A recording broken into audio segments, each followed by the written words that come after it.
Thank you all for being here. I'm Josh Stretty. I'm a faculty member in WGSS. And first thing, I've been asked to remind us that this event is being recorded.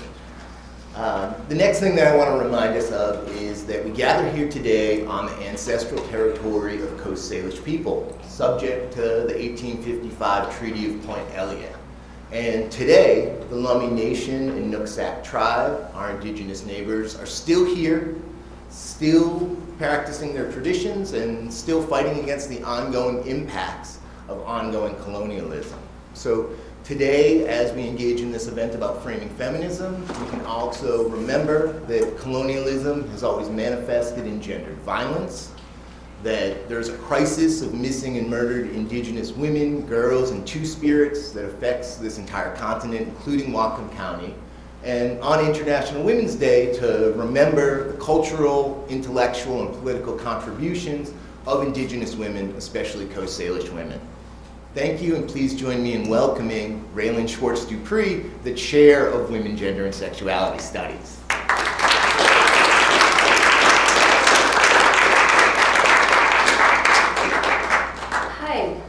I'm Raylan, and thank you for joining me this evening. And on behalf of all the faculty in the Women, Gender, and Sexuality Studies Department, I welcome you to an extraordinary event entitled Framing Feminism with Drs. Catherine Simpson and Dr. Elizabeth Wood. So personally, and long before this opportunity arose, I regularly benefited from the Simpson family.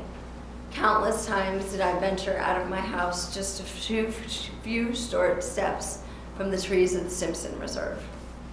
There, among the old goat trees and the cedars, I would run and walk, and it was there I introduced my children to nature. And I've often wondered what a generous family had donated such a treasure to our community. Professionally, I knew of Catherine's work long before I was invited to meet her as a champion of women's studies. And a few months ago, I received the official news that our 50-year-old program had been finally approved as the official freestanding Department of Women, Gender, and Sexuality Studies.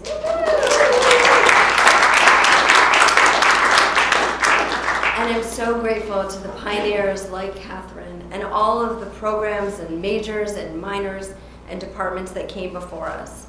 I'm also thankful for our hardworking past directors, two of which are here, Catherine Anderson, Vicki Shui, and Josh Soretti.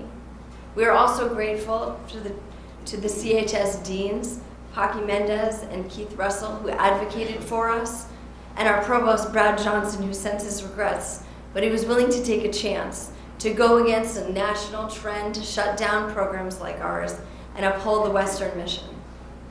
So on that same day that I learned that we would become a department, Allison Giffen convinced me to attend a cocktail party at Mo West's house, which I couldn't refuse.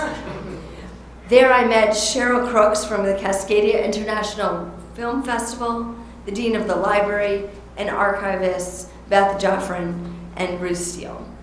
So I entered Mo's house, bursting with my news, at which point she said, "You can celebrate by sponsoring this event." With feminist scholar Catherine R. Simpson, who will be honoring Western with the decision to donate her archival papers to the library archives and the special collections. And she is coming to campus with her revolutionary partner, Dr. Elizabeth Wood. So I said, well, we have no money, but I'm in. So now I have the distinct pleasure of introducing two groundbreaking feminist scholars who dare to interrupt, to dissent, and fearlessly demand that feminist voices be taken seriously. Tomorrow's event will focus on their personal relationship in the film Love Letters, directed by the esteemed Greta Schiller, who is also here. This film was produced and directed by Greta and the Jezebel Productions and is up for 2 nominations as the best short at the Queen's World Film Festival, and Greta has been nominated for the best director of the festival, of the film.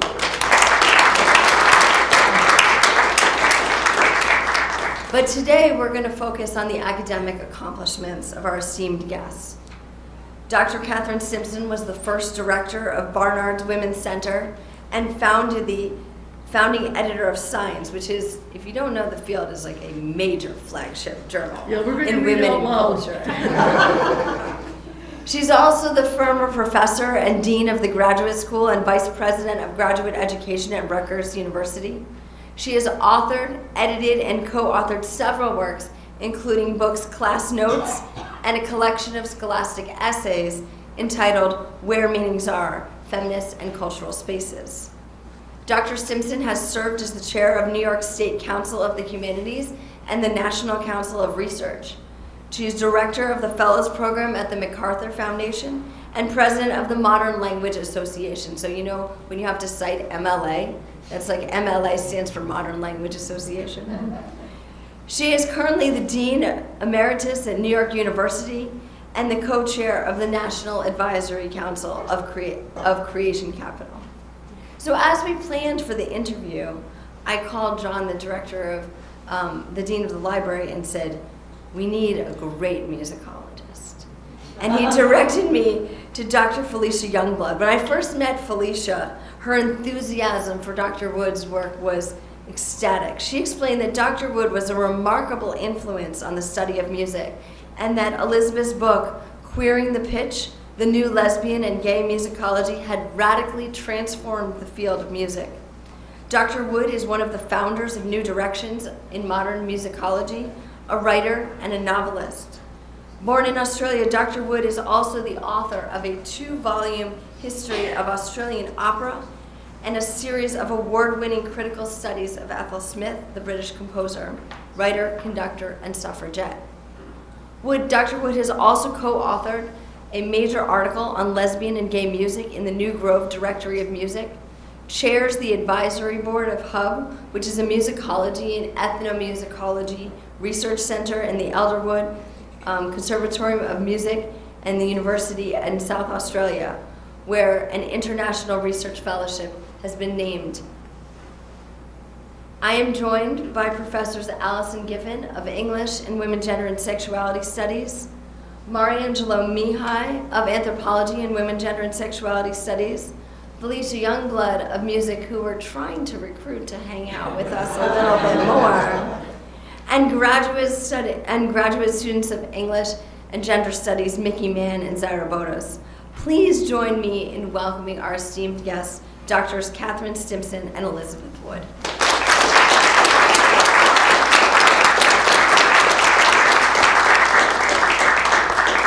I'm going to now turn it over to our interviewers who are going to ask a couple of questions to our guests. Listen, I've seen the questions, and they're terrifying. Oh, I promise we won't scare you. First, I would just like to say how thrilled we are to have both of you here with us today. And our first question is really for both of you. Women, Gender, and Sexuality Studies finds itself at a critical moment when governments have taken a political interest in regulating the ways in which we teach, read, and think about gender and sexuality. In a number of states, departments and programs have been starved and even dismantled.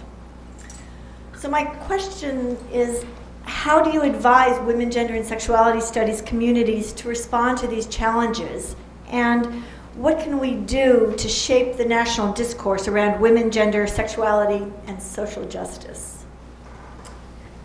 Before I take that on, and I'm not ducking the question, I'd like to thank everybody for the wonderful welcome that Liz and I have gotten. And I'd like to introduce my family members who are here because they also gave the Stimson Nature Reserve to the community. So my brother John Stimson, my sister Mary Rivkin, my sister Jane Bremner, and my sister Susan Trimmingham.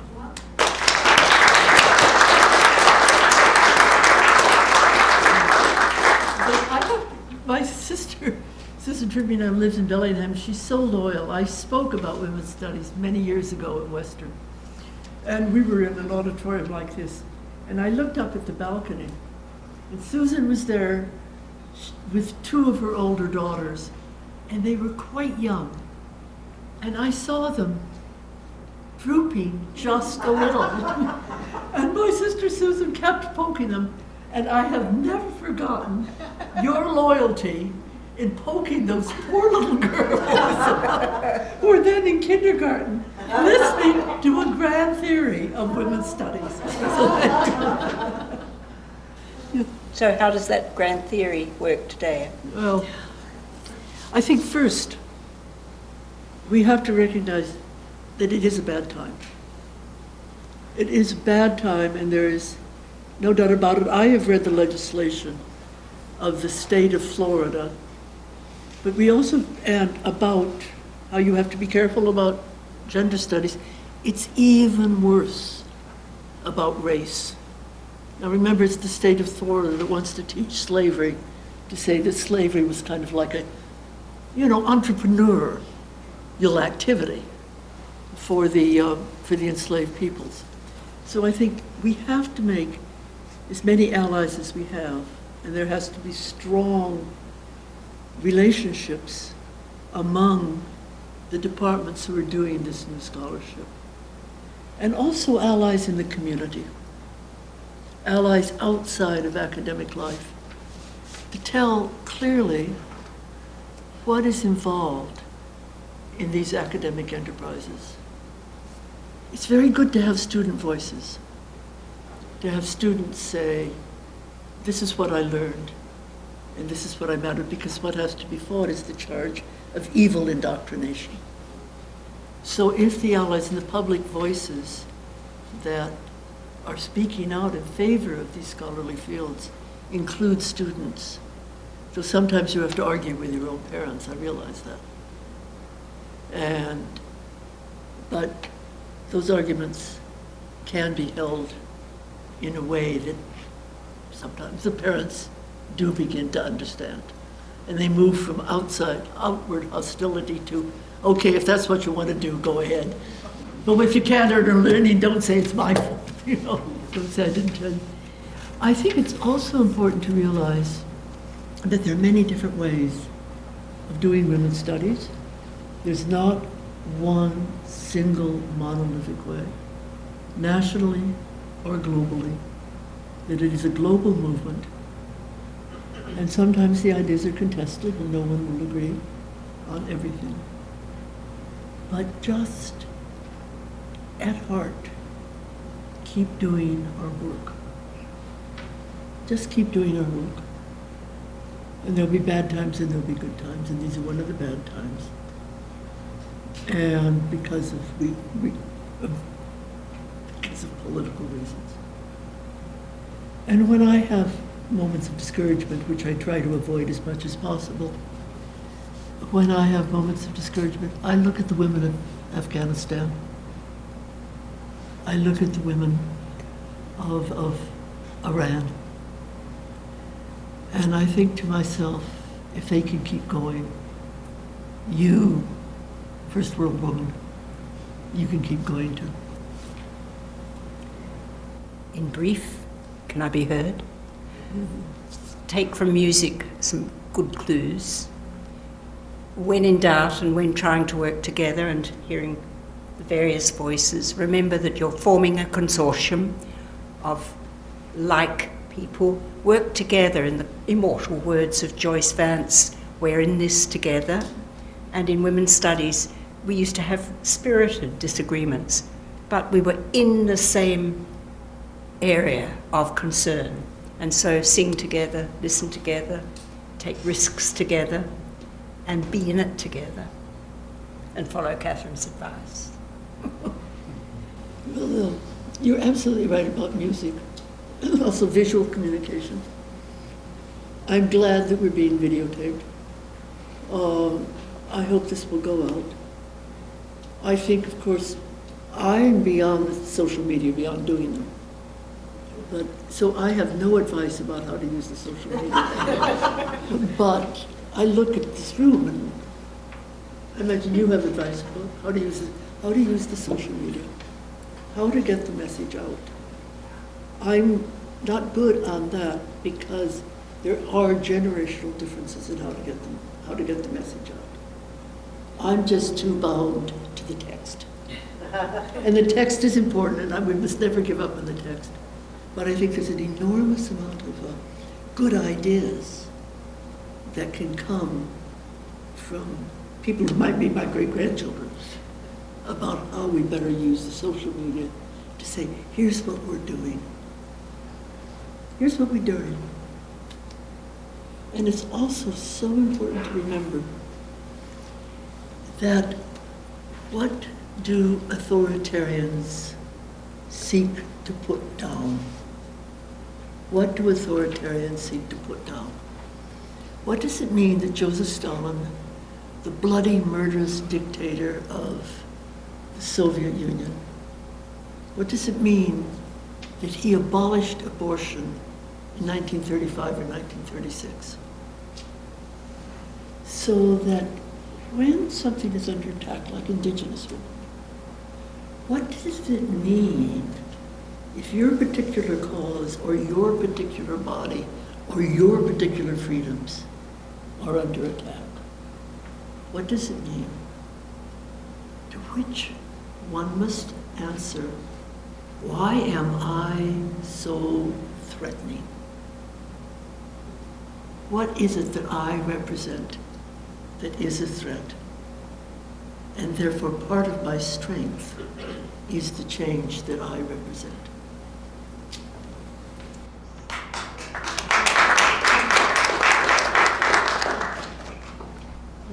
Dr. Stimson, you have already gestured towards this idea of multiplicity of feminisms across the globe, as well as the intersectionality of our praxis and also theory. So I would be really interested in going in a little bit more depth with it, and learn from you and from your experience and hindsight, in a sense, how has your conceptualization of feminism changed over time? Because you've been on all the waves possible, part of those efforts, and along distinguished scholars and activists. And if there are any moments that were you might point out as of dramatic change for yourself and your peers as well, what were those and what did they mean to you? Oh, well, here, one mistake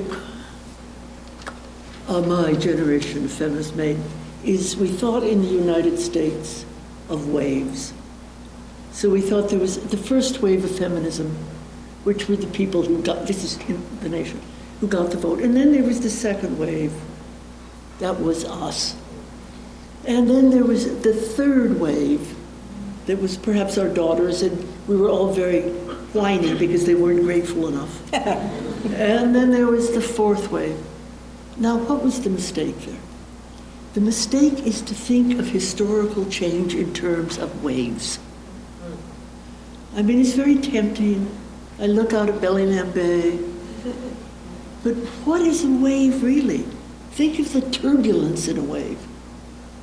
Think of the way in which, Liz, you know better than I, because you used to sail in Australia. Think of the way in which waves clash against each other. And unless we have a theory of historical change that embraces conflict and difficulty, we will be continually disappointed.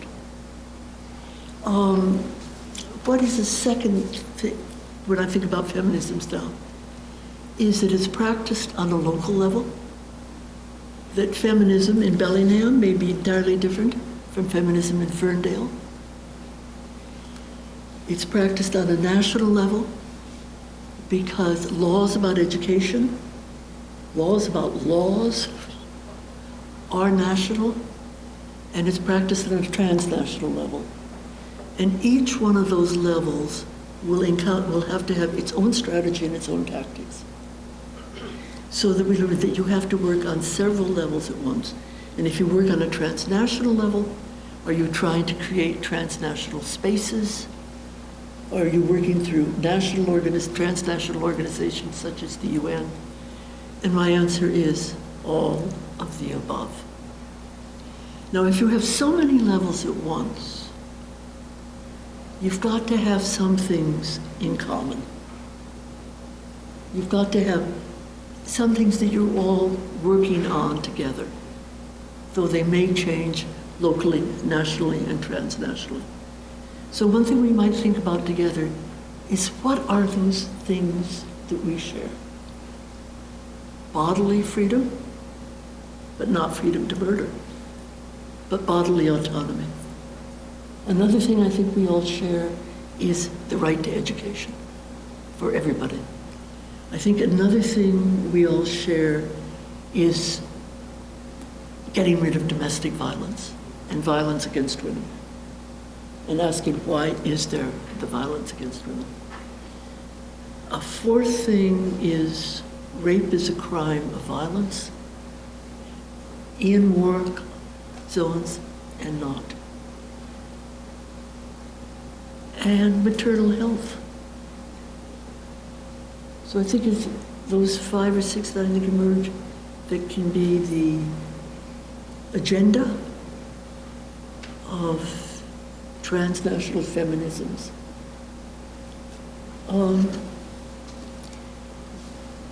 Would you agree or would you disagree? Or would you push me a little further? I would like to push you further. Okay, let's go.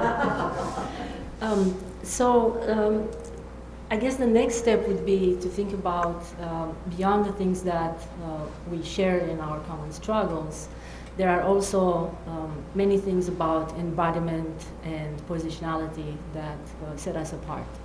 And so when it comes to race, nationality, religion, and all these other axes, ability and so on and so forth, there comes the tensions, right? I should probably preface that I'm Romanian, okay? So I grew up under communism. And so for myself, I have had a really difficult time to relate to Western, especially white feminism, because it did not resonate at all with our struggle on the ground, right? And with these binaries of like the West and then the Balkan bloc and liberty and unfreedom, because on the ground it looks very much different, right? There was feminism in communism, but it was erased, right? In the same way in which we might think of, you mentioned Iran and Afghanistan, right?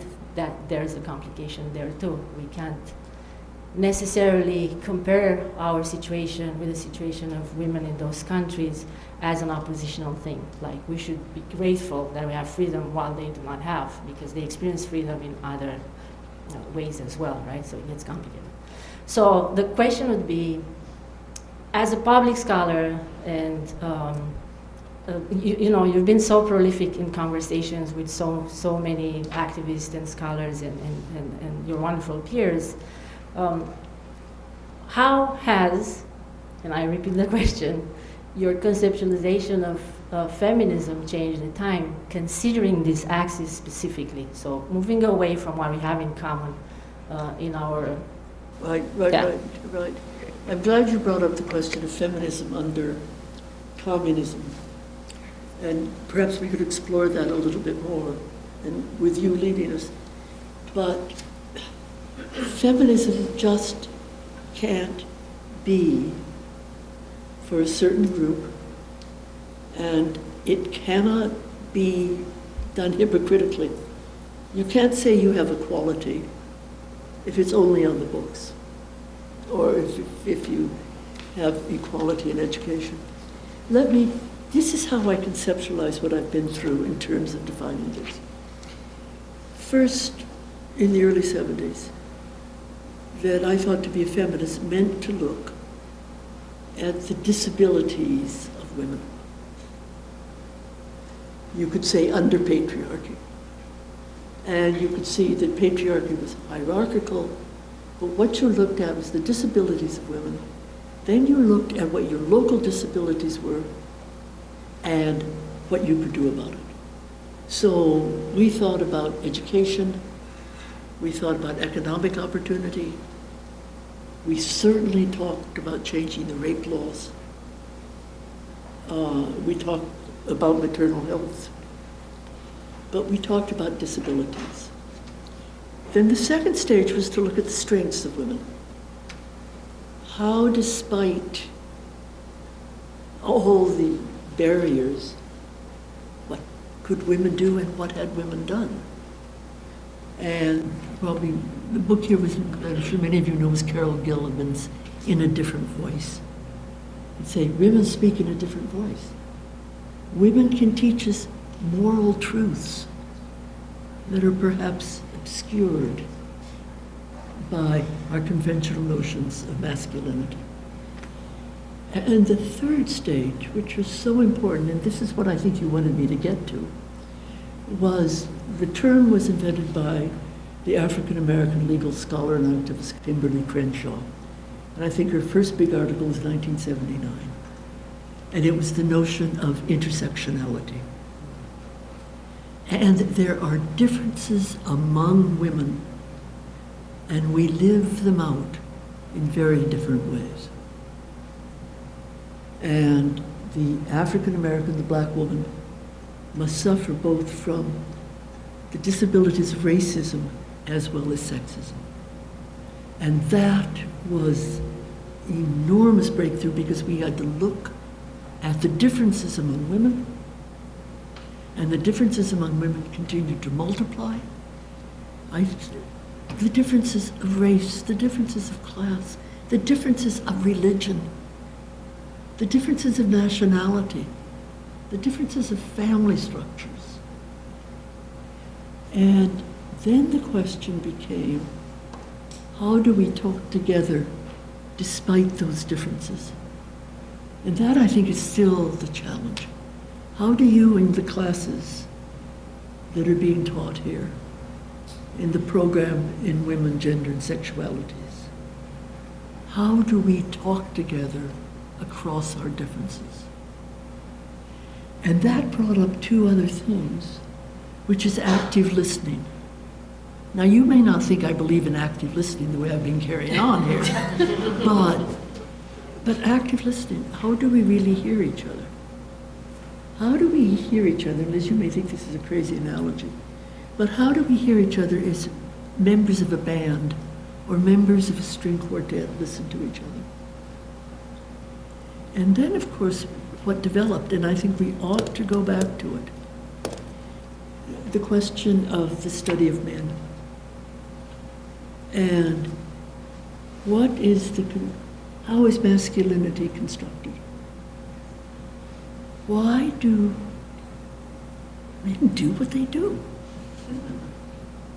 I mean, why? Why is there sexual braggadocio? Why is it necessary? Is it a sign of sexual fragility? But the study of men in all their differences, of course, I think is a direction that we can continue to go in. And in all of this, what I think makes what the study of women, gender, and sexualities is the challenge to binary thinking. So we just don't divide the world into two colors or two genders or two ways of behaving. The world is filled with multiplicities. And the poet Gerard Manley Hopkins said, "Glory be to God for dazzled things." And why do we have to put a grid over us that says 0, 1? That may be a computer code, but it's not us.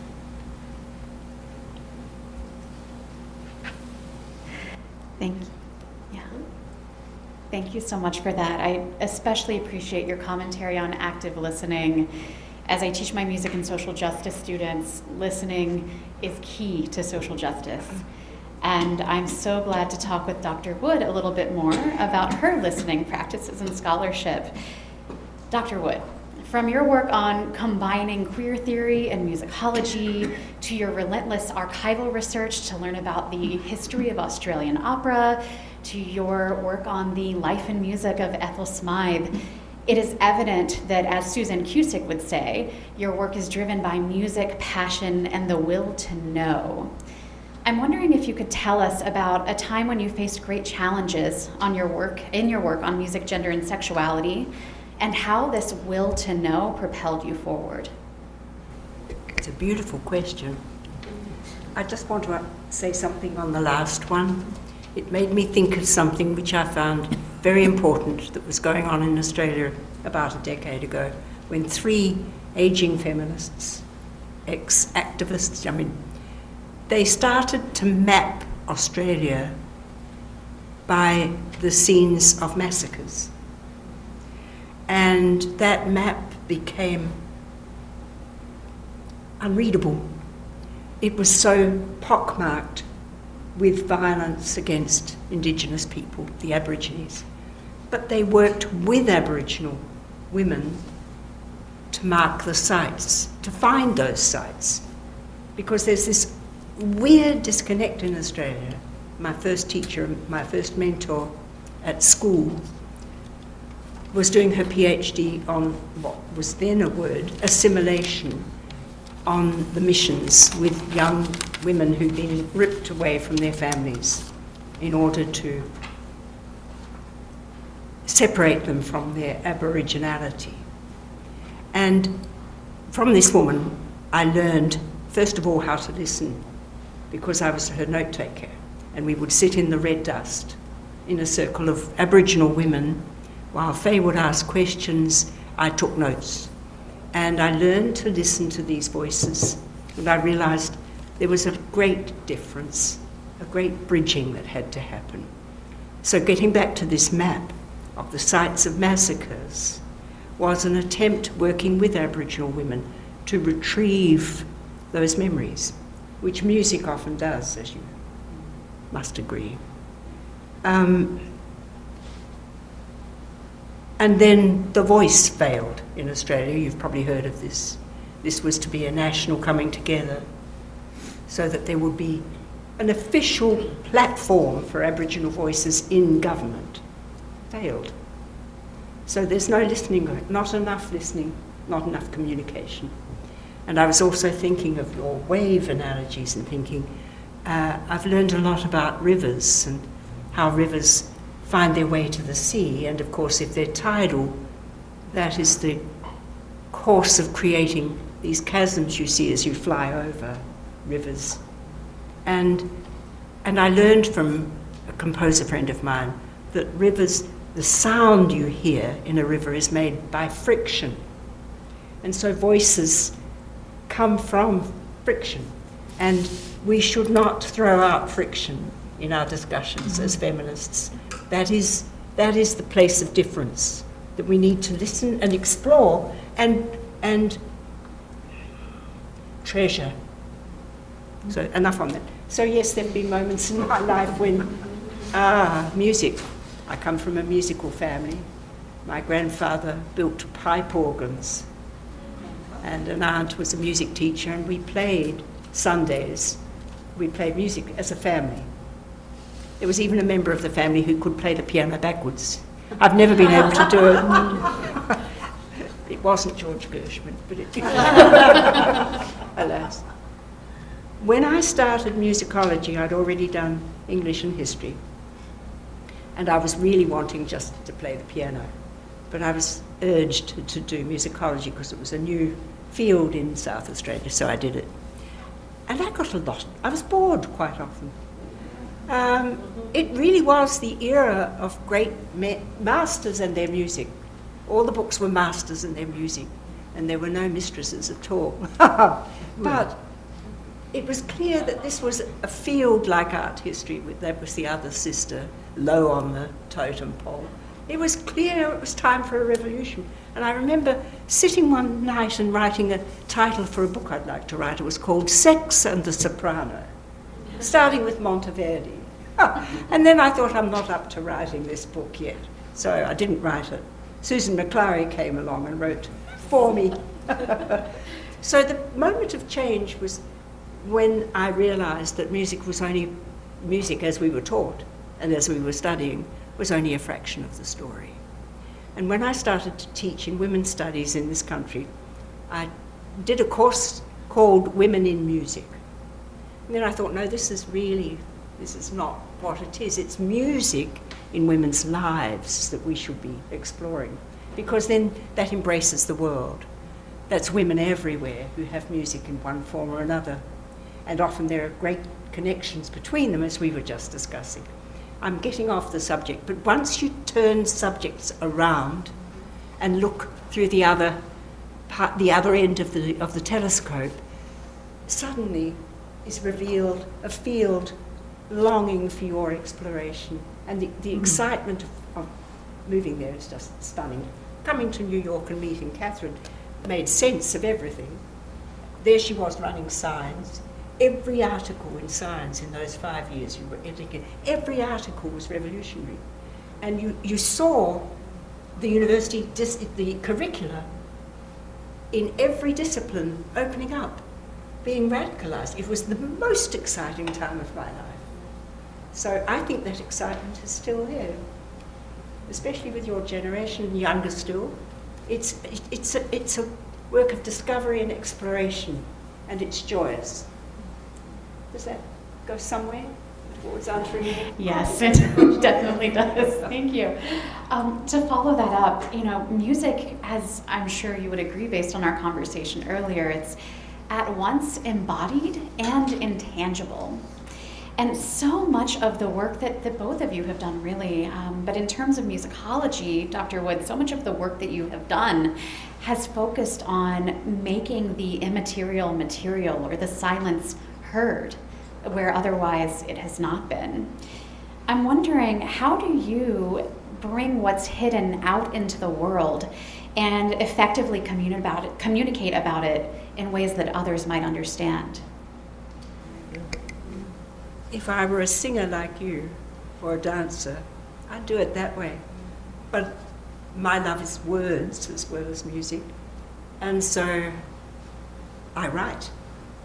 But if you're musical and trained in music, there is such a thing as writing musically and using words as musically as you can. And so shamelessly I would adopt musical forms and use the notion of fugue verbally in terms of my word structure or the structure of an essay.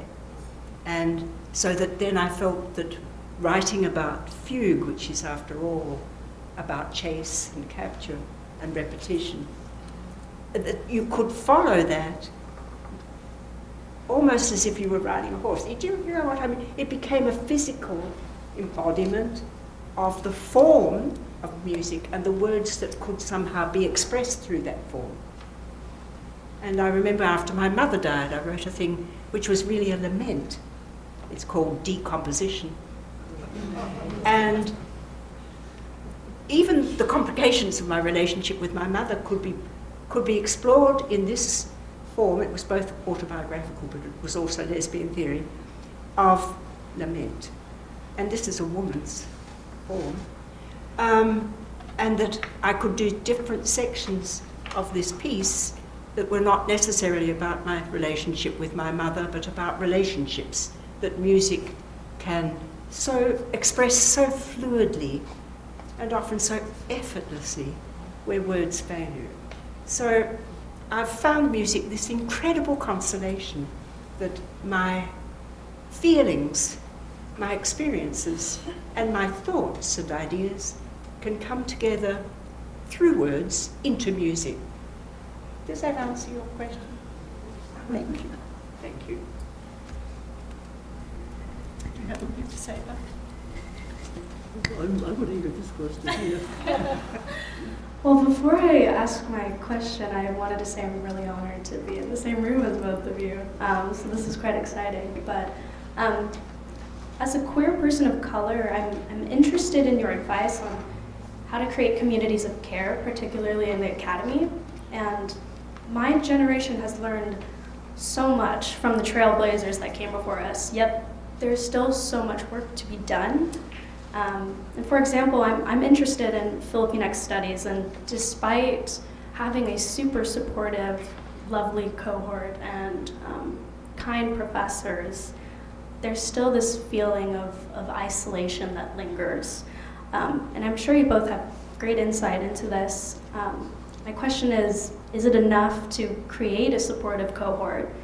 And you both have published work that challenges the boundaries of your respective fields and calls for this revisioning. And I was wondering also, where do you look to for inspiration? I'm thinking about work, and I'm looking out at all of you. And you do the work you're capable of doing. And what is the work you can do? And what is the work you want to do? And then you have to ask sometimes, who's stopping me? But I wish I were a polymath. I wish I were Albert Einstein. You know, I wish that I could sing and dance, but I can't. So what the work I chose was the work I thought I could do, that I was capable of doing. And then one must, unless it's cruel work, one must never just put down what one is capable of doing. Because everyone makes a contribution. And then the question becomes, what can I do that I like doing, I want to do, I feel better by doing it. And I'm not sure exactly where it's going to go. But you know, I had to decide if I was going to go to graduate school or not. And so here were my criteria. Well, can I do the work? Do I want to do the work? Yes. Will it leave me freer if I do this work? Yes. And so I went to graduate school. But the thing about certain kinds of work, and everybody can answer this for him or her or themselves, is there's always going to be moments of isolation. That it's impossible to live without loneliness. It's impossible to do work where you don't do it in isolation. And the question is, how can I have, as well as isolation, how can I have company? How can I have colleagues? And what do you want? How can I have not just lovers, but friends? And how do you create that community? And I think we all work together to answer the question, how do I create community? I create it by being generous. I create it by listening. I create it by empathy. I create it by having some common hopes and common desires. I create it by liking to do things together and then create the community. And you all have to answer the question, you students here, you have to answer the question too. Do you create community over the social media? Or do you have to, in a community, you and I can talk by email, but do you have to at some point just reach out? Yeah. As usual, I'm closer to the ground than our friend here. I just wanted to say, I meant to say this shout out before about archives. I do want to say that the library can be your best friend, because in a library you find companionship and voices that express yours in the books, the learning, the history and tradition, but you also find other students of like mind often in archives and libraries. So everyone, I think isolation can be a space that can be actually creative and also companionable, and I wouldn't fear it. But at the same time, of course, one needs a social, outward connection. But I do understand what your question meant, and I think it's a big one. So good luck. You know, you never quite know what's going to happen. The first class I taught at Warner College, I was a young graduate student and I was teaching for about, I was a part-time teacher. And no one in the English department in Barnard College, which is about a mile from Harlem, was teaching African American literature. So I said, I'm not the person who should be doing it, but let me try. And it was a revelation to me. And part of the revelation was how much I didn't know. And the first article I published was called Black Culture, White Teacher. And it was about the mistakes I made. And I learned from my students. The class was about, well, Barnard, given the diversity of the student body, I would say the class was maybe 20% African American. And I made some comment once about, I guess it was about Richard Wright. And the student said, "You simply can't say that. Do you know how wrong you are? Do you know that's just not the right thing to say about Richard Wright?" And the student was correct. And so I began to make a list of this that went into the article of what were the mistakes I was making, which means that you have to do new work with a certain, quite frankly, degree of arrogance, but also with a degree of humility, because you don't know. And you really need friends to say, or students, or colleagues to say, that was really stupid. That was really stupid. So it's this combination, but to do new work, you have to feel it's important to do it. And I really felt that women in literature had been ignored and neglected, and that the scholarly record was just, some of it was okay, and some of it was just disgusting. And so, who was I? I was a graduate student. You know, I was a doctoral student. But, sort of, pull up your socks and walk into the exam room. But it is very helpful to have colleagues and to have friends. So what's happening with Filipino studies?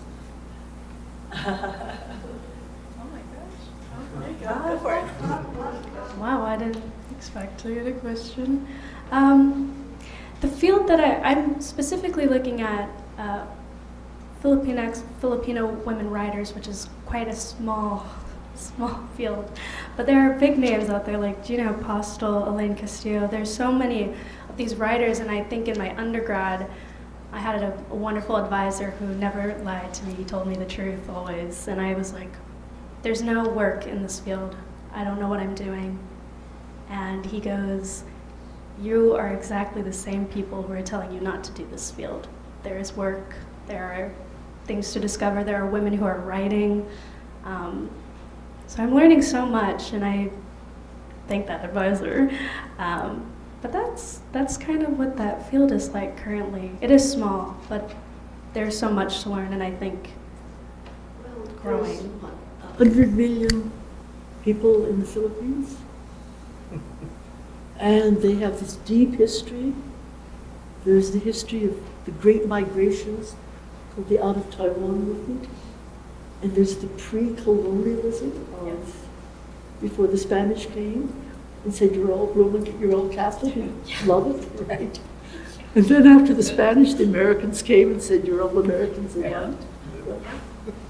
But as I understand it, and correct me, that before the Spanish came, before the Spanish colonialism, there were not only Asian goddesses of polymorphous sexuality. Every time I bring this up to my Catholic mother, she's not too big of a fan, but I always tell her before, you know, like the Philippines has had a very long history of colonization with Spanish, Americans, Japanese occupation. It's a very long, complex, scarred history, and then you look to, I think it's really easy to focus on all that trauma and pain, and then you look to pre-colonial times, and there's these indigenous communities who are still living there, who still practice all of the pre-colonial beliefs and systems, a lot of the Igorot tribes. There's still so much joy and I think resistance and being able to acknowledge all of that, but with the complex and scarred history, there's still joy that you find within all of that. And I think that's the as I get further into grad school, that is the, I think, strongest form of resistance, is finding joy.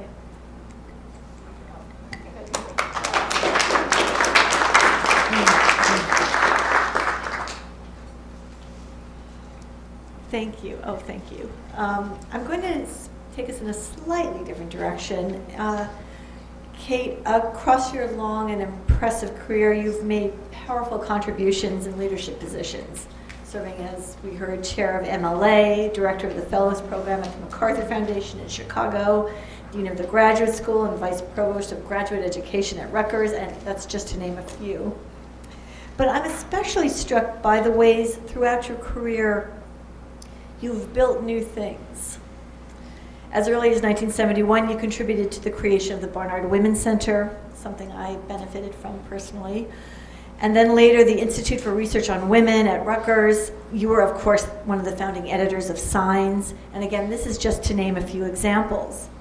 And this work really paved the way for fresh avenues of intellectual inquiry, as well as the subsequent journals and centers and programs that followed. So I wondered if you could talk to us about the work that went into creating and developing these things. For example, what roles did collaboration and community play? And how did you get buy-in from power? Well, I didn't always, frankly.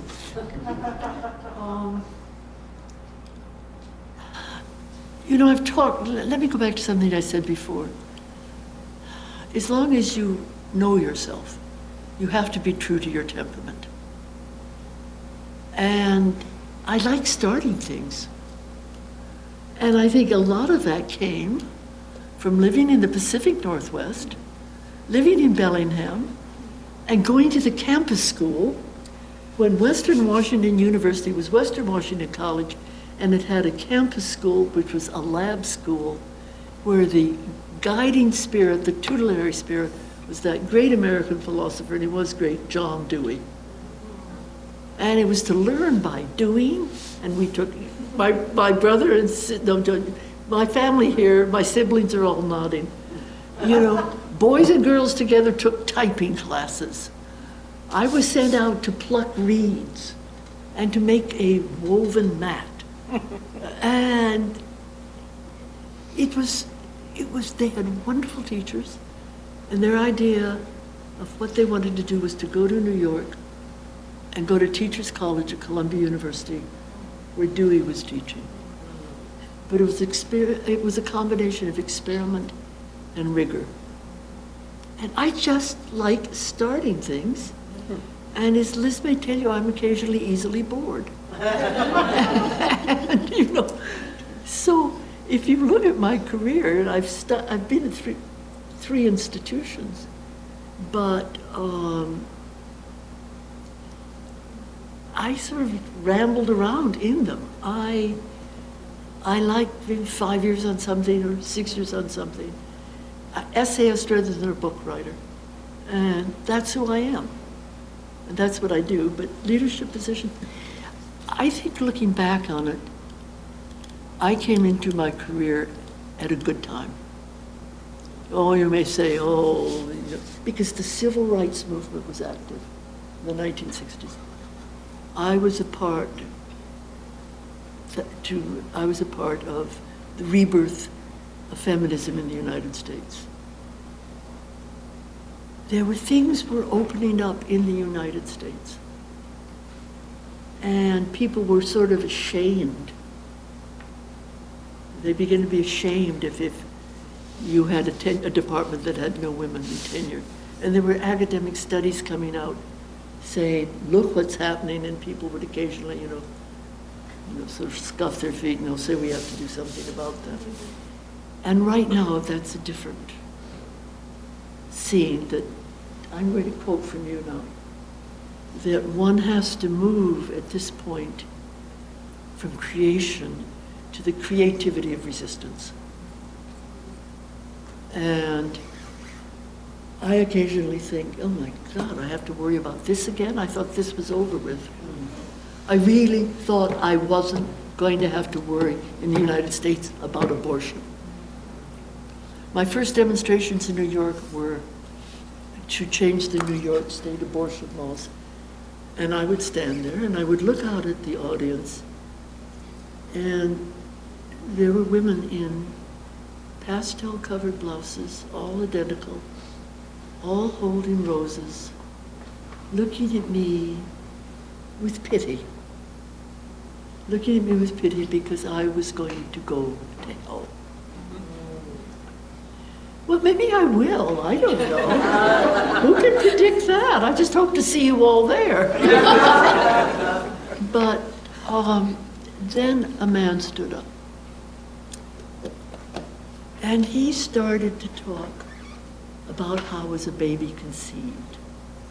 And I have to tell you, it was one of the most, I'm a doctor's daughter, and we would sneak down and we would look at Daddy's medical books. And we had a good sex education from our doctor father and from our mother. It was pornographic what this guy was doing. And then the sperm goes in, and it's, it was pornographic. And I sat there and I looked at the women who knew I was going to go to hell and pitied me. And I listened to this man, and I thought the abortion debate is a way of giving people permission to talk about sex. And why are they afraid of honest talk about sexuality? And that, I think, is a question that still haunts us. And this is why this department, and I'm glad it's women, gender, and it's sexualities. It's sexualities. Because here's the way in which the discussions can develop. And the discussions that can reach out. Maybe one of those women, I could, if I just was moderating the thing, maybe to reach one of those women who think I'm going to go to hell. But having to fight this fight again, it's this is what it is. And how are we smart? And you're right, the resistance, I wrote down a set of words here. Anger, excitement, fatigue, friendship, love, and the occasional depression. This morning I have an interview show that comes out of New York, and I was telling you about, I was interviewing a book called Horse Barbie. And I'm looking at my sisters and my family members who listen to it, and I thank you all very much for still being loyal family members. Horse Barbie is written by a Filipina named Gina Rosero, R-O-C-E-R-O. And she was a poor kid outside of Manila. And she first started, she knew she was an effete boy. And it's a story of her journey, how she was a beauty queen in the trans. One of the complications of the Philippines is the great national thing, culturally, is trans beauty pageants. It's true. Do I lie? Am I lying? No. And then they're Catholic, so. And it's a journey of her story is how she became a trans woman. And one of the honest parts at the end of the book is talking about a depression. She had been at another demonstration, and she fell into a depression of maybe 3 or 4 months. And then what brought her out? And her mother had always been her support. And what brought her out was her mother's birthday. And she said, I have to get out of bed and go to my mother's birthday party. And then she realized all the time during her depression that Norman, her partner, and her mother, and her family, and her friends, they would come by, and that it was love that took her out of darkness. And not only the need to receive love, but the need to express love that took her out of darkness. But she had those months, and she's perfectly honest about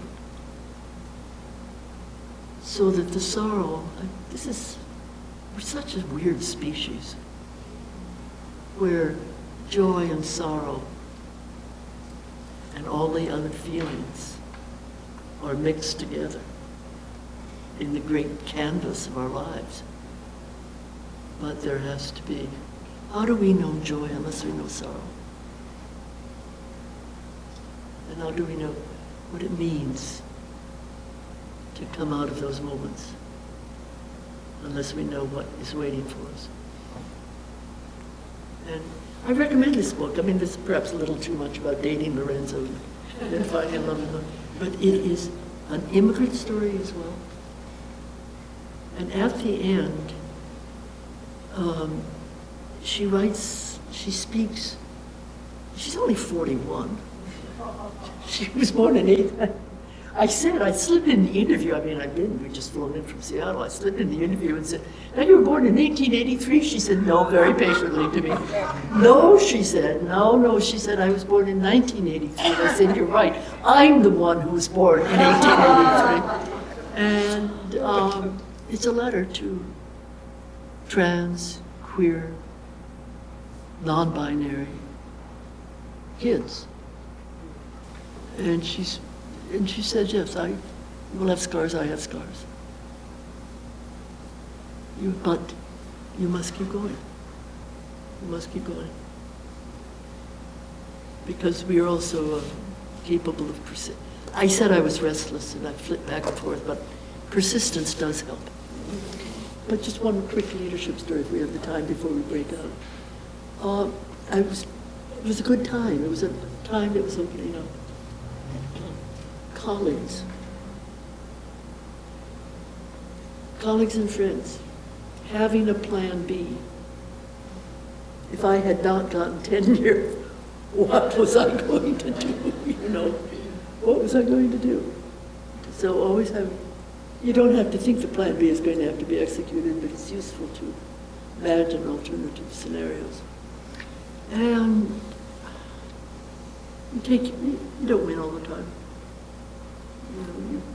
You just don't win all the time. I could still see things I wanted to have happen. I couldn't make them happen. And in the time of the MacArthur Foundation, do any of you know the MacArthur Foundation? And you know its program, it's called the Genius Program.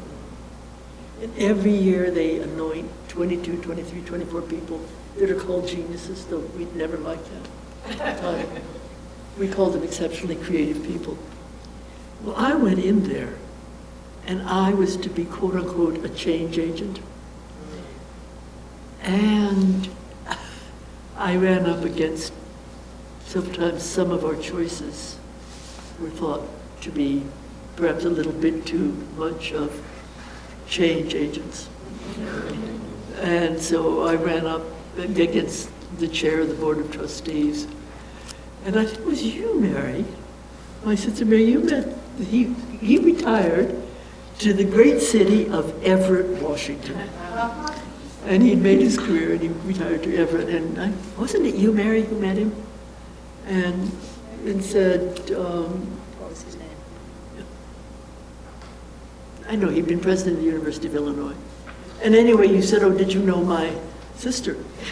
And what he could come up with, did he say, a lot of fun, a lot of joy? He said, he sort of searched, according to the story I heard. He sort of searched and finally said, well, this was a man who had written letters saying, why are you doing this? She was a very hard worker. So, hooray, hooray, put that on a medal. She was a very hard. So, but we did make change there.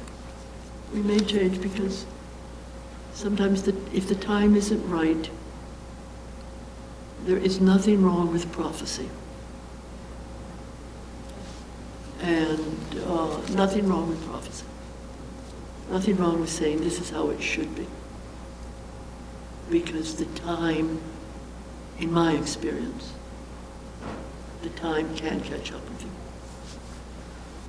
This would be a great segue in the last question, which goes to both of you, and which I will read so I don't go off script again.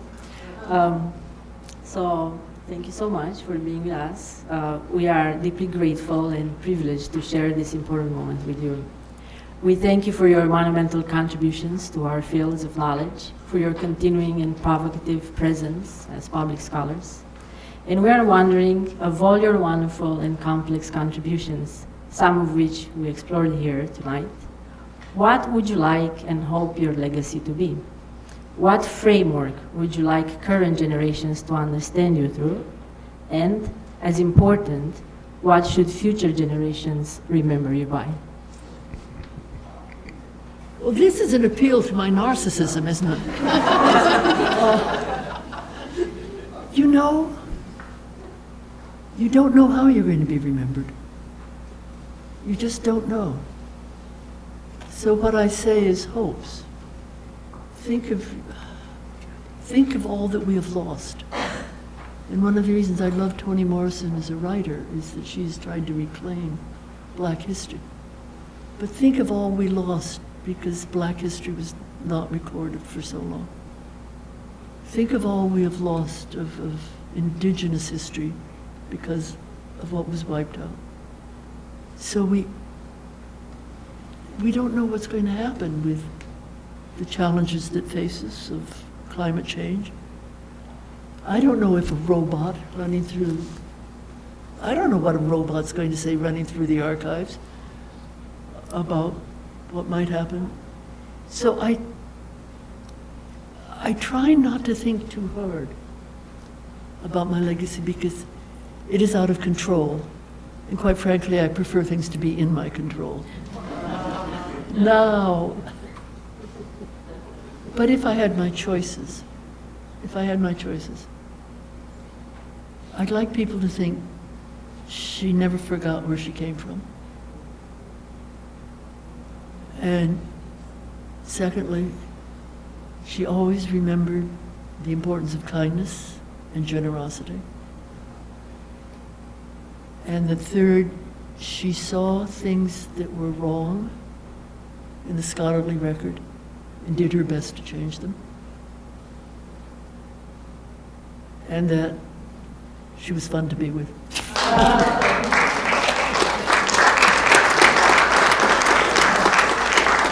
And also, as those of you, I hope you're all ready to come to the film. Your turn to answer the question, but she took occasional risks. That was my word. I was going to say risk. We can't know legacies. We live in the present, and I think my sense is that I want to stay active in the present, but take risks. Terrifying though they may be, they're opportunities to reinvent yourself, and so doing, you reinvent the world. But I say this now fairly frequently because I'm very fond of this quote. On our refrigerator is a wonderful picture of John Cage, whose book Silence was one of the ones that changed my mind. Yep. John Cage, and also just his ideas about music and listening. John Cage leaning over, preparing a piano, smiling. And his quote is, "I don't understand why people are frightened of new ideas. I'm terrified of the old ones." Well, I love some of the old ideas. And I live by some of the old ideas, some of them. But my quote from John Cage that I keep on a card is begin again. Yeah. Yeah. Just begin again. Thank you. So I'd like to thank you. If you'll notice when you came in, you had a card placed on your, it has a circle or a square. And Catherine, when I spoke with her about this event, if you don't have one, it's okay, we can give you a new one. Catherine, when I spoke to you about this event, you said you really wanted people to come together. And this is an amazing conglomeration. We have trustees here, we have directors, we have students, we have deans. And so I'd like you to take a moment to find their little spots on the wall. So there's a diamond there, the circle there, the star in the back, the square, and the squiggly orange thing. And I'd like you to take a moment to engage in this exercise where you go to your section and Mickey Man will come around and give your section an index card. And so take 10 minutes to introduce each other, come up with a question that you would like to ask our esteemed guests, and in 15 minutes we'll gather back together and give you an opportunity to get your answers. This was supposed to start at 5 o'clock, so you've been really, really patient. Find your spots.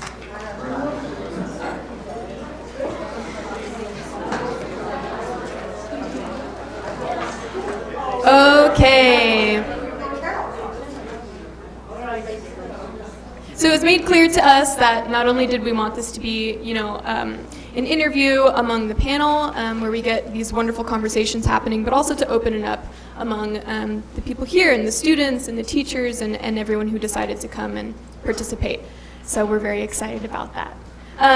So I don't know which group came up with this, but we're starting off. I'm assuming this is for both of you. We'd love to hear both of your replies. And as a note, we probably won't make it through all of them, but we're going to do what we can. Okay, give us some guidance. Okay. How many groups were there? It looked like 6 groups? 6. There were 6 groups, and it is now 5:25, so Liz, you and I, for each question. But does that mean every group, we want to hear the questions from every group, right? Can't the group also address their questions to another group? Sure. Okay, we're using up our time on processing.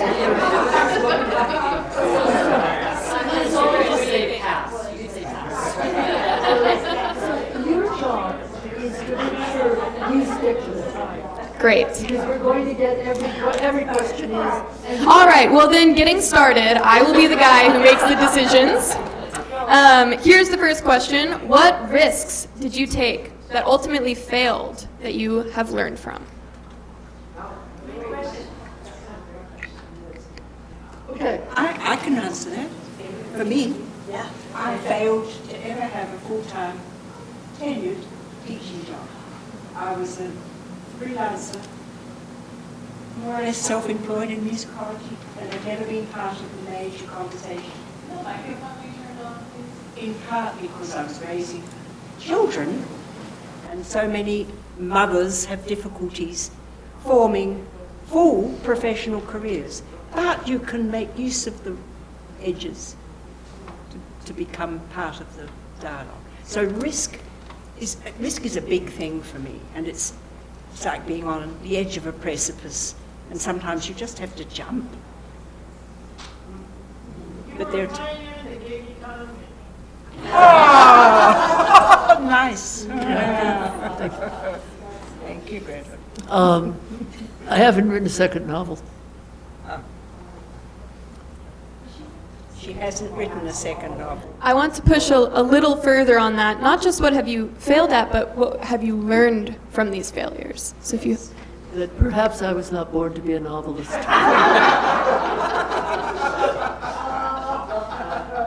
Wonderful, thank you. The next question we have is, feminism is about unlearning and relearning. So what kind of unlearning and relearning would this generation benefit from within the Women, Gender, and Sexuality Studies department? I would like to hear from the students on that. I would like to have help answering that question. I'd like to hear from students too. Yeah, I'd like help answering that. Or that campus school that taught you. Yeah. Okay, have they got something to say? Come on, somebody, one of you. I'll read it one more time and you can raise your hand and I'll come bring you the mic. Feminism is about... Super question, learning and unlearning and relearning. It's a super question. But you. Okay.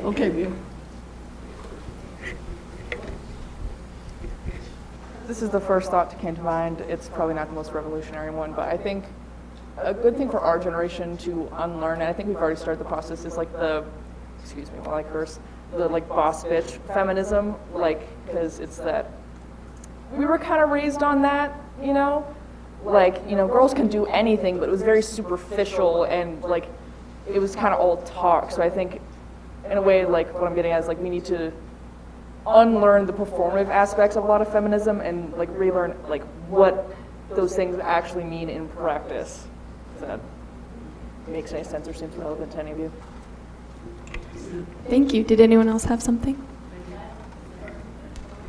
I'm going to affirm your thought because I do think, I mean, earlier you were talking about how much history is lost. Speaking about like Indigenous and Black women and the history that they have, it's with what we have grown up, and I think in our generation is we have this, that boss bitch feminism where you like post on Instagram and you're it's performance activism, and I think if we unlearn that and what we're really accustomed to, we can start to bring in all these other important aspects that are part of feminism and like just many different groups of people that aren't just what we know like white women and this performance activism. That's very useful. Thank you, both of you.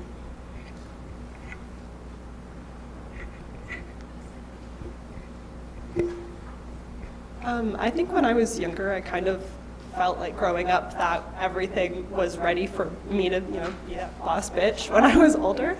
And now that everything's kind of going downhill politically and with like legislation and whatnot, I'm kind of realizing that on a community level, there's still things that need to be fixed. And so I think that's where I've had to unlearn that everything like post-feminism isn't really post-feminism. We still need it around, and there's still a lot of work that needs to be done, even on community levels.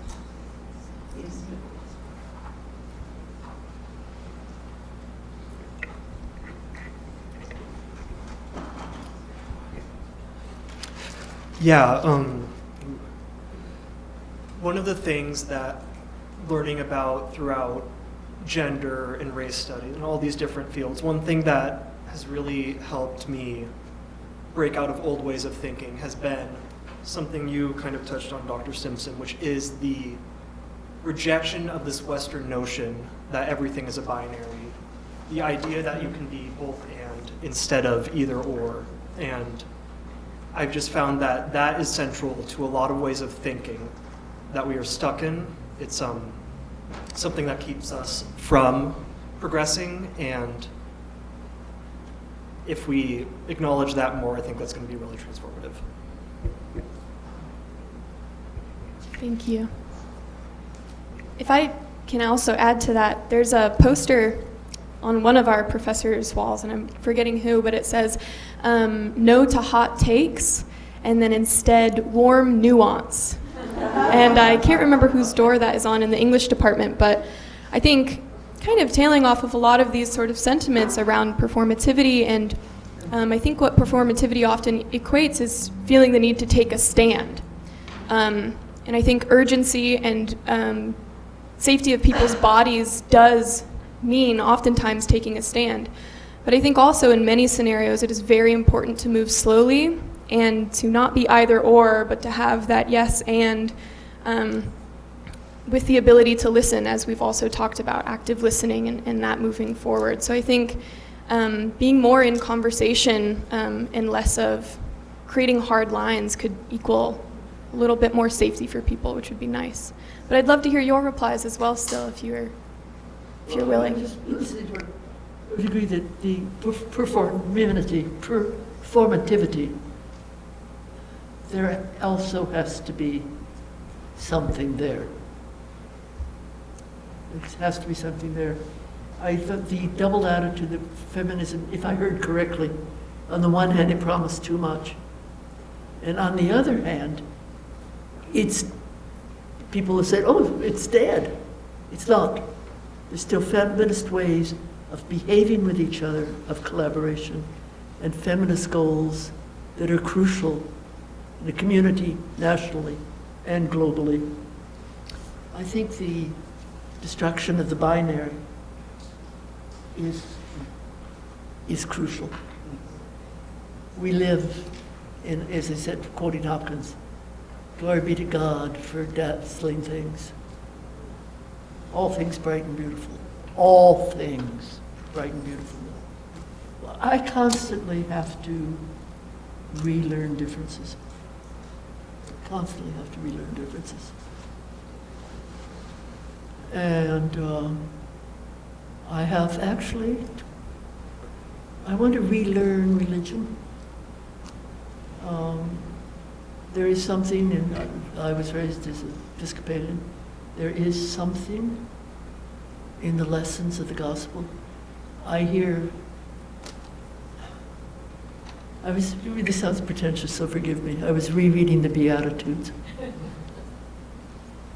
If we all were to live by the Beatitudes, no matter what our religion is, our formal religion is, even if there's nothing. So I would like to do more, learn more about religion. And also how one can both live in a world charged with the sacred, but informed by secular ideas of justice. To be able to do that, because the world is a mysterious world, and is it charged with the sacred, but at the same time, what are the ideas of justice that have been developed through history? And how does one work those together? I was going to pass. You are going to disagree with me even more. Later.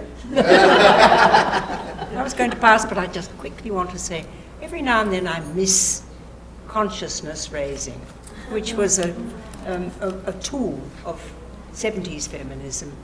And if anyone wants to know about how to start a group, I'll see you after, because it's a very simple technique that one learns. It's not just about listening, it's about speaking. It's about advancing the dialogue. And I think sometimes in that way of consciousness raising, the either or begins to melt away. Yeah. And it's quite a useful tool. Anyway, thank you for the But question. you know, it's one thing that matters to me much is education outside of formal education. One of my great teachers was, remember Grammy, our grandmother? And she would whisper in my ear, "Men may work from sun to sun, but women's work is never done." And that is perhaps the basis of my feminism, is this beautiful woman whipping up an angel food cake. An angelic woman. She had sunshine within her, but whispering home truths to me. And so when I look at education outside of it, I love the number of book clubs in the United States. I just love the number of book clubs and their growth in what they are doing and can do. And remember, books are being censored. So read censored books. Yeah, buy banned books. And they're banned largely on race, largely on gender, largely on queer subjects, with the exception of one book that I simply do not understand, which is, why do people want to ban Art Spiegelman's Maus, M-A-U-S, a graphic novel about the Holocaust? What are they afraid of? I think that leads into a pretty good follow-up question we have, which is, what advice would you give to future students getting into feminist theory? What advice, what? What advice would you give to future students getting into feminist theory? Begin again. Learn what is there. But how can it be adapted for the present day? What needs to happen if the voice of someone who's just coming into feminist theories, what happens to it when new voices come in? So my advice is, listen, learn, relearn, rewrite. Wonderful. Even if it's me. The next one here we have, thinking about texts like Spellman's Gender and Race, in your eyes, what is the perfect ratio between equality and equity that would benefit the feminist movement? The ratio between equality and equity. How would you define the difference? Who wrote this? Would you like to elaborate?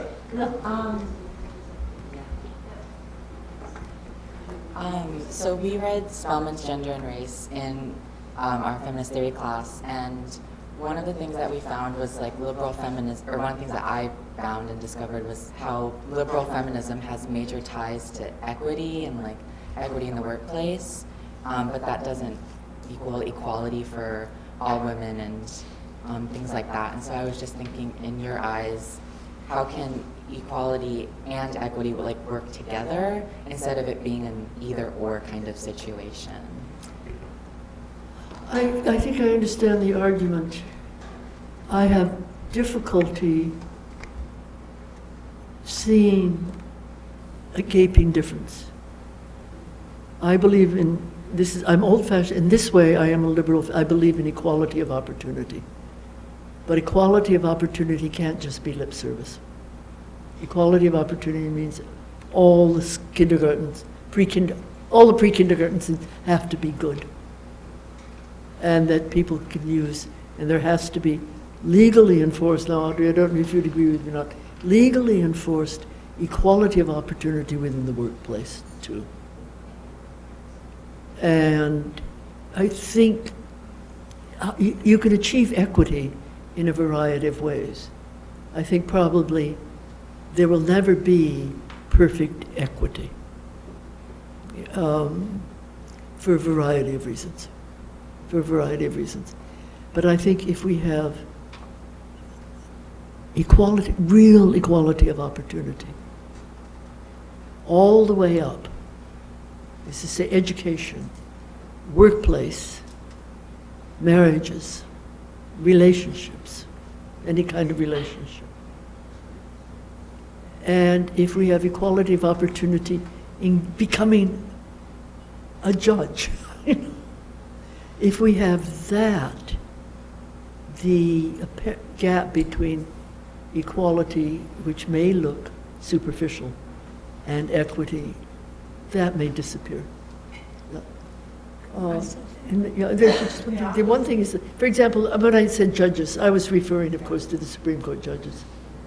And again, the lawyers in this room, I don't know if you'd agree with me or not, but I don't think we have equity in the search for justice if we have a Supreme Court which is lifetime appointments. And lifetime appointments and positions that have been blatantly politically offered. Yeah.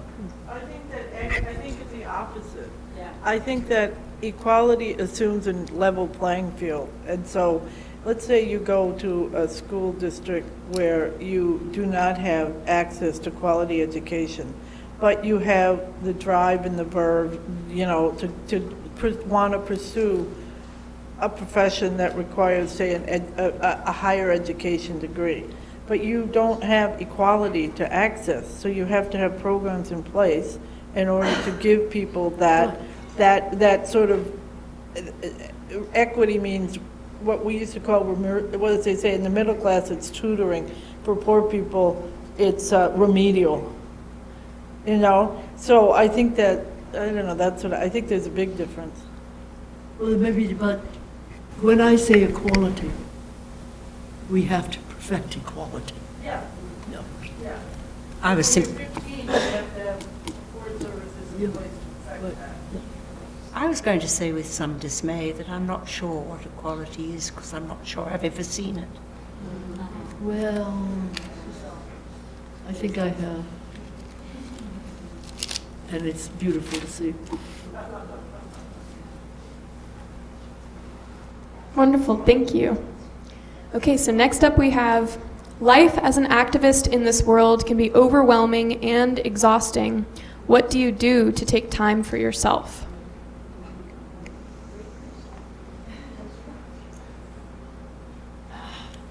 I listen to the birds. Yeah, I listen to the birds too.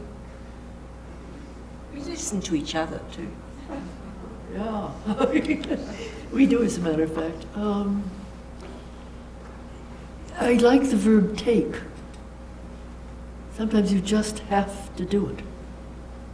You just have to do it. But realize that the self needs care. And if there's a duty to care, which I think we have towards each other, there's also a duty to care for the self.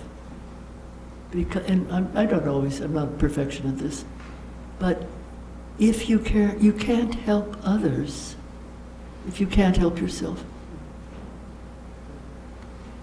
And so that, and if you can't help yourself and you try to help others, you make a variety of mistakes, like condescension, know-it-all, little Mr. and Miss Fix-It. But you have to have that sense of, I only have one life and I only have one self. Though perhaps if I have as many divided selves as I think I have, maybe I have more than one self, but deep down inside I know I only have one self. And this is the life, thanks to my mother and father, this is the life I have been granted to lead. And let me do it in a way that I don't mess up other people. And I mess up other people if I am messed up myself. Wonderful. This is our last question. How can we foster difficult discourse surrounding race, class, gender, etc., with the younger generations? Well, again, I would like to hear from the students here. The way I have done it is through the classroom. And that's been the place I do. I can see it through clubs. I can see doing it through sports. You may not believe this, but I was on the Bellingham High School basketball team. And I was also, listen, I want a little respect here. I was also on my college basketball team till I went up for a rebound and blew out my knee coming down. But I think we can do it around shared activities.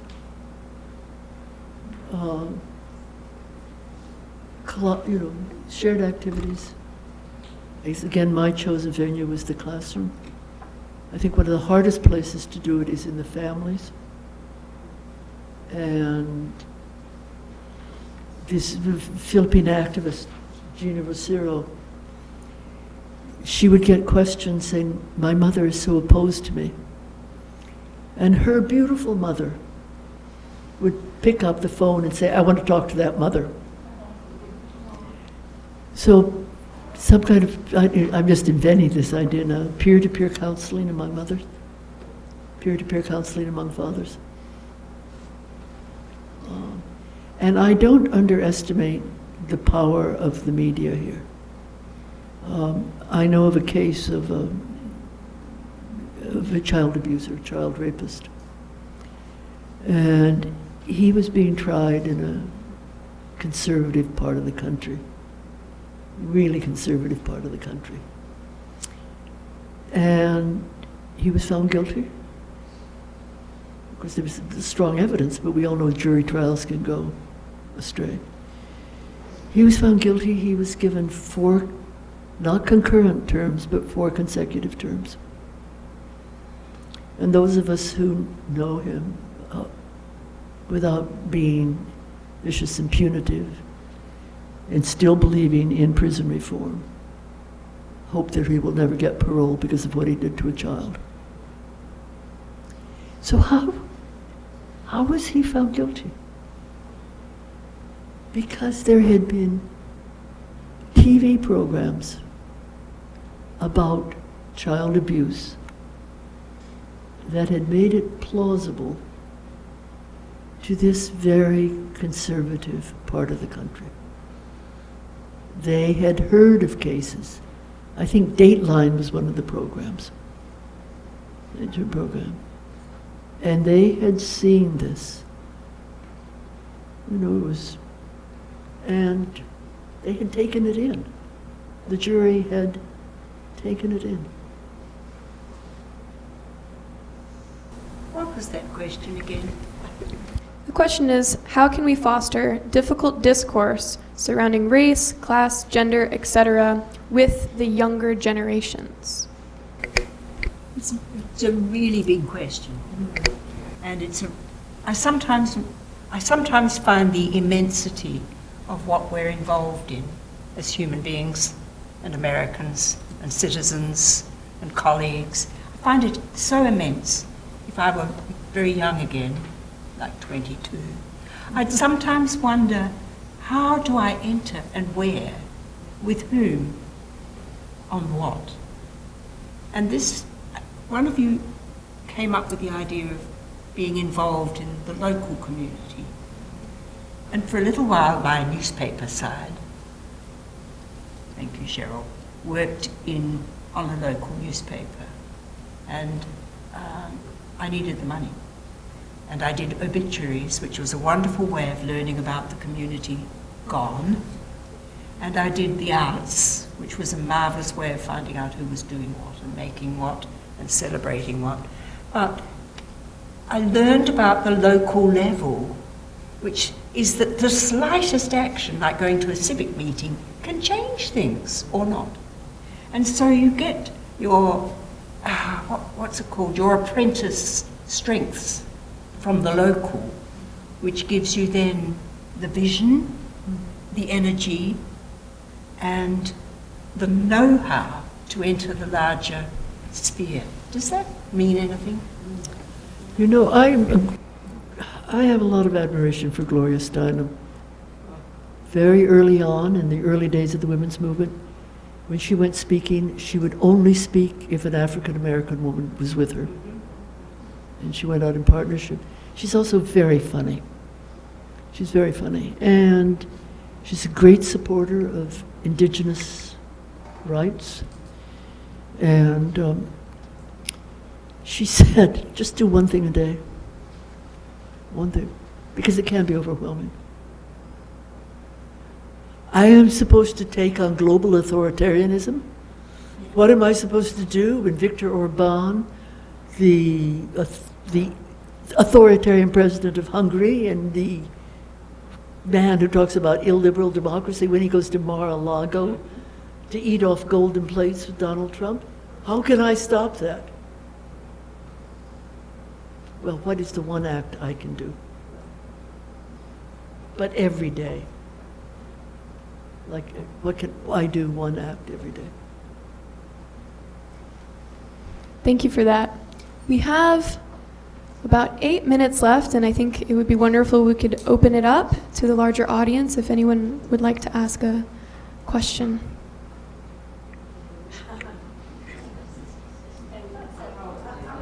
Oh, here comes my sister Mary. Well, you know, I have Parkinson's disease, and there's a lot of bad coordination, but singing really helps. And I've become a great respecter of music. I'm not very musical myself, but I sing all the time. I sing in the Raging Granny, sing protest songs. And maybe if we all sang something, Liz, it would be really nice. Sorry? No. No, I think that's not appropriate. I pass. But I do want to say, my sister Mary sends me tapes of the Raging Grannies. And I don't know, how many people here know about the Raging Grannies? Oh, well, I see a section. The Raging Grannies are this group of grannies, grandmothers. And they put on Victorian costumes, and they're not afraid to make fools of themselves. And they go out and they take popular songs and write them to feminist lyrics. And go to YouTube and look up Raging Grannies. And I don't know if your grandmothers are still with us or not, still with you. But if you look up the Raging Grannies, and if the mood strikes you, you might ask your grandmother if she wants to look at a particular something on YouTube called the Raging Grannies. They're a total hoot, and they're shameless. They're absolutely shameless. The Raging Grannies do things I would never dare do, especially their outfits. Did I see another hand? Hello. So I'm going to be asking a question on behalf of a student who couldn't make here. She says, after reading Nancy Reagan Wears a Hat, I would love to know about your thoughts on current feminism and the comparisons that can be made between conservative feminism and liberal feminism. Has there been any changes in their similarities since the 70s, and who would you consider the Nancy Reagan of this year? Oh. Well, who is the Nancy Reagans? Well, we can say Melania Trump. You know, you can do a reading of her outfits or lack thereof. Thank you for the question. In 1988, I believe it was, I published an essay going over the various schools of feminist thought. And I called it in a kind of playful spirit, Nancy Reagan Wears a Hat. And I suppose it was a nod to respectability, which is the respectability. And I talked what's called liberal feminism, and then I talked about conservative feminism. What are some of the differences I see now? One is, or similarities. I see more differences. I think liberal feminism has lost its nerve. And I heard some of the comments in the back, and what do I mean by liberal feminism losing its nerve? Liberal feminism, taken seriously, is not a defense of the status quo, and it's not a defense of empty equality between men and women. It doesn't count up and say, oh boy, all the Ivy League schools now have women presidents. That's not what I mean by liberal feminism. And reclaiming its nerve is to reclaim the roots of its belief in freedom. Remember, liberal is now a dirty word, but it comes out of the classical roots of freedom. And John Stuart Mill's book, The Subjection of Women, is still worth reading because of its belief in freedom, and we are all equal in freedom and in the possibility of freedom. And then we must be given equal opportunity to exercise that freedom.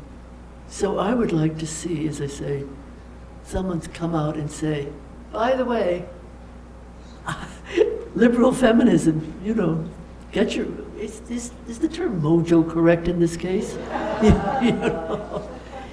In terms of conservative feminism, I think it's gotten a lot more dangerous.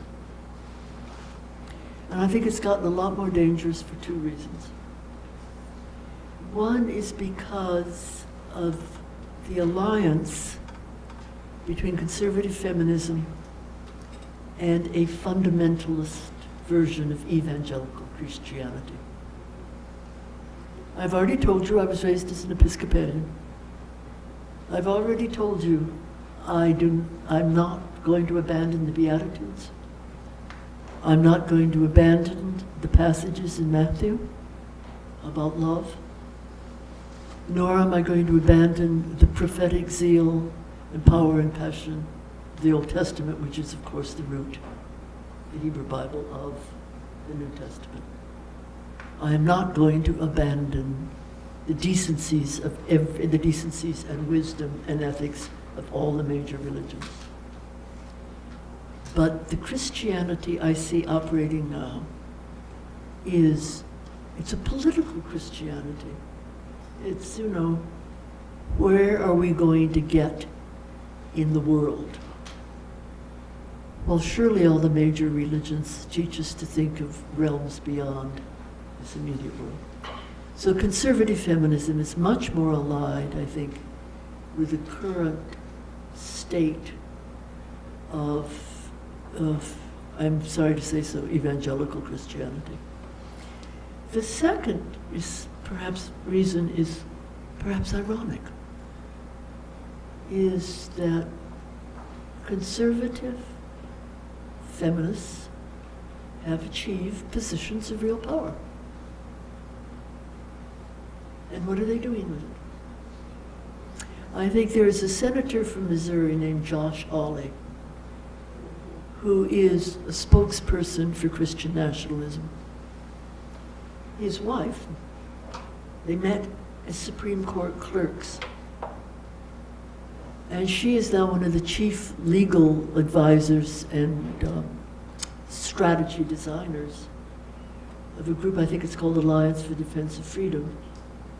Freedom is a slippery word, which is behind much of the anti-abortion legislation. Audrey, I have this right, don't I? Yeah, behind a lot of the anti-abortion and a lot of in their anti-abortion work, keeping people from obtaining the pills that permit you to have a non-surgical abortion. So there they are. But when I wrote that essay in 1988, it was more aspirational. And I tell you, in comparison to some of the toughies I see, Phyllis Schlafly was a pussycat. And I use pussycat advisedly when I think of the pussy. So those are two of the major changes I see. She'd die to hear that. I do believe she's dead, Liz, but I could be. Somebody check. Is Phyllis Schlafly still with us, or is? Well, thank you, everyone. You all know who Phyllis Schlafly was? Phyllis Schlafly was a.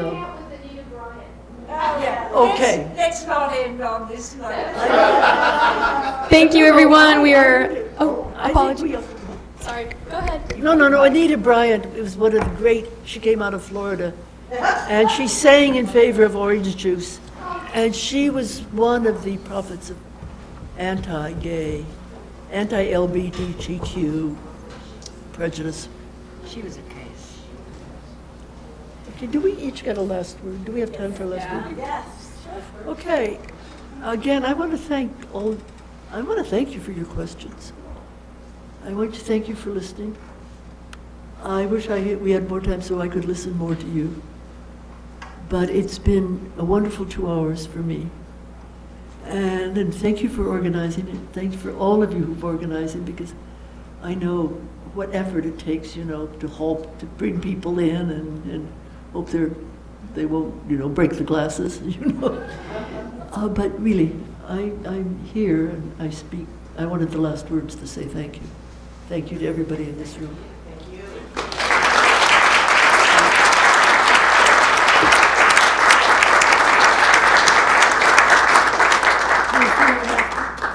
My last word is I concur, and also laugh. When I think of Phyllis Schlafly and Anita Bryant, we have to laugh.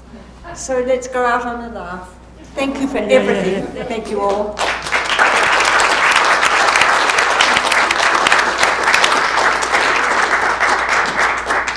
Thank you all for coming, and I hope that we'll have the privilege of being together tomorrow night.